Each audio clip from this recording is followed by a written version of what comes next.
What is incorrectly perceived as a sign of intelligence? I was surprised when I learned that knowledge isn't necessarily correlated to intelligence. I met a lifelong academic who knew damn near everything about her topic. But just the facts. It's like, she was a walking encyclopedia, could cough up any info about her field, but she couldn't really process it that well, or draw conclusions, or apply it to a different topic. It's hard to explain. She had a nice 2 TB SSD drive full of info in her head, but she had a substandard CPU. Since then I've met several people like that. All academics, but I'm not sure that has anything to do with it. Silence. I've been told so many times that I'm thoughtful and a deep thinker, but really I can't figure out what to say, lol. Deleted. Wealth. Edit, thank you for the gold and silver. I am so rich. Therefore I am smart. SMRT smart. A cromulent vocabulary. Being in charge. I'm living in China right now and everyone keeps calling me intelligent as I'm bald and left-handed. Using big words or complicated language when trying to explain something or talking about a difficult subject. The smartest people can actually make it sound simple. Age. Being Asian. Arrogance portrayed as confidence. Having money. Strong opinions, held with confidence. Solving a Rubik's Cube. What stopped you from committing suicide? What I was going through wasn't the train driver's fault, so I couldn't saddle him with that crap. Fear. I was going to jump off of a bridge. It was like 2 AM. I was walking down the street, and then right before I got to the part where like the sidewalk becomes fully separate from the road, some random guy pulled over in his car next to me. Then he was just like, "Hey man, where do I find the nearest McDonald's?" So I told him to the best of my ability. Guy said thanks, drove off. I paused a bit, then kept going to the top of the bridge. Climbed over the bars, stood at the edge for a bit, but the moment was gone. Couldn't go through with it. Walked back down, went to bed, never told anyone in my life about it. Hope that guy found his McDonald's. Called a hotline. Phone in one hand, pistol in the other. If you're a veteran, press 1. I press 1. Beep dot beep beep dot beep. Busy signal. I started chuckling at the ridiculousness of it all. Turned into all-out laughter, to the point I had to pocket my pistol, so I wouldn't drop it.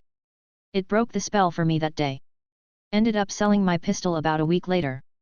Help came years later, but that busy signal was just the absolute darkest humor of my life, and kept me alive that day. I'm my grandmother's favorite grandchild and do not want to put her through that. I was sitting by a lake at a state park with my .45 in hand and every intention of eating my gun. But the thought crossed my mind that some unsuspecting person might come across my body, so I called a suicide prevention number just so I could tell them where I was at. I am sure it is not his real name, but Bob answered the phone and I told him, "Bob, I hate to do this to you, but I need to tell you where they can come collect my body." All I heard was this deep sigh and Bob began arguing with me for my life. Somehow, in the process, he got enough information out of me to have police and the fire department dispatched to the scene. Honestly, at the time I was sort of pissed off at Bob because I felt like he had done me wrong. Do you know how hard it is to pull the trigger with police all around you and one of them trying to talk to you on a bullhorn? I thought I was going to have plenty of time to just relax by the lake and get myself to a state of mind where I could just pull the trigger. But Bob fucking ruined that. God bless you, Bob, whoever the fuck you are and wherever the hell you are. It wasn't an easy journey by any means, but because of you I was able to get to where I am today. Thanks for fighting for my life when I couldn't. I love you, man. Some friends called me and wanted to hang out, so I thought, well, not today then. My late best friend found me at the park with my neighbor's misplaced handgun. My parents were divorcing hella hard. My SA attacker had visited her family. Family was close friends, so I had seen her at a family gathering, and everything else seemed to be going wrong too. My friend kinda talked me down and stuff.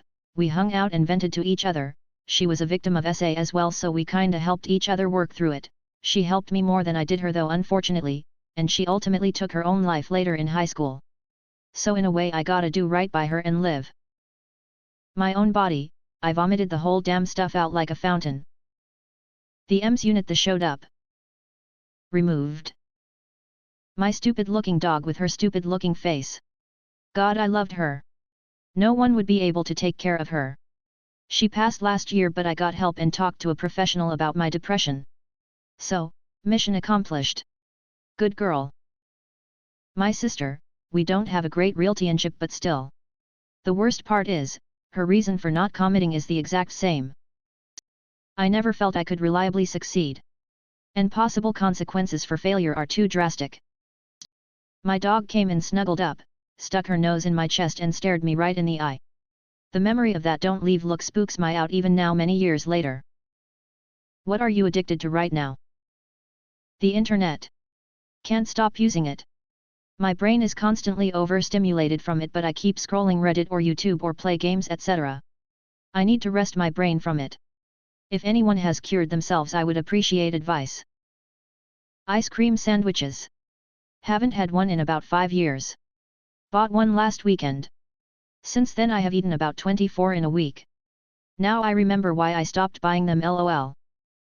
Picking my skin. It's a nervous habit, and frankly I'm at a point in my life where I'm always nervous. I've always dealt with acne and bumps and stuff, and so I always pick at them. It's never been quite this bad though. I've got 4 or 5 wounds on my arm that haven't healed after 3 months because I can't stop. Food. I just can't stop eating shit food. Popping every joint in my body every hour.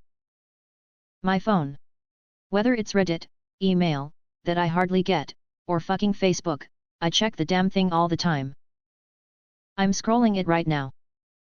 I've also been addicted to blocked cheese. Growing up we were too poor for real cheese, so we always ate the shitty plastic cheese, and I hadn't really tried real cheese on its own. Instant game changer. I'm now rat chilling at 3 AM taking bites out of a block of cheese. Sea of Thieves. 35-year-old mother with a career by day, pirate by night. Oh boy, where to start? Kratom. Running. Alcohol. Ambien. Orgasms and pesto. Nothing. It seems like I just love doing nothing. Stardew Valley. I've played over 100 hours in 1 week. I wouldn't say I'm addicted, but I've had a hot dog with crispy onions for supper every night for a couple of weeks now. Biting the skin around my fingers. Dermatophagia, uneasy face.